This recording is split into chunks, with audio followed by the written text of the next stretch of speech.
নমস্কার, plant care চ্যানেলে আপনাদের সবাইকে স্বাগত। আমি একটা জিনিস বুঝতে পারছি না, আমি চাষি ভাই, আমাদের চাষি ভাইয়ের কাছ থেকে আমি এটা পরামর্শ নিতে চাই। এই যে রিজেন্ট দেখতে পাচ্ছেন আপনারা, বীজটা বায়ার কোম্পানির রিজেন্ট, এটা এক্সপায়ার হয়ে গেছিলো। এ দেখতে পাচ্ছেন 5% এসসি ফর্ম, আপনাদেরকে দেখাচ্ছি এক্সপায়ারি ডেট। এই যে 2/4/2022 এটা তৈরি হয়েছিল এবং এক্সপায়ারি ডেট লেখা আছে 1/4/2024। এটা এক্সপায়ারি হয়ে গেছিলো, মোটামুটি অনেক দিন হয়ে গেল, কয়েক মাস বেশি হবে।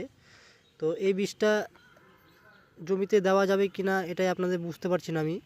চাষি ভাইয়েরা যারা একটু পুরনো চাষি ভাই আছেন, যারা একটু অভিজ্ঞতা আছে, আমি তো নতুন চাষি ভাই, আমি অতটাও কিছু জানি না, তারা একটু বলবেন যে এই বীজটা স্প্রে করা যাবে কি না, গাছের ক্ষতি যদি হয় বা হবে কি না।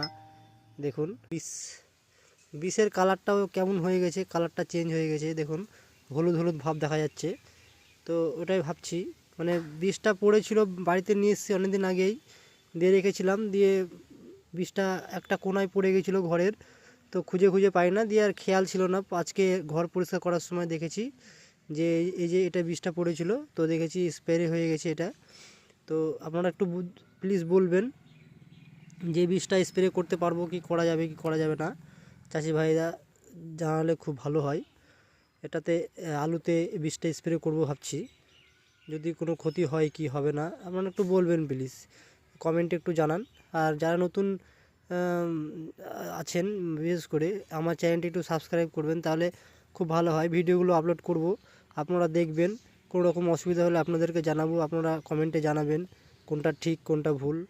নতুন চাষি ভাই আমি, ওই জন্য আপনাদেরকে জানাচ্ছি। ধন্যবাদ।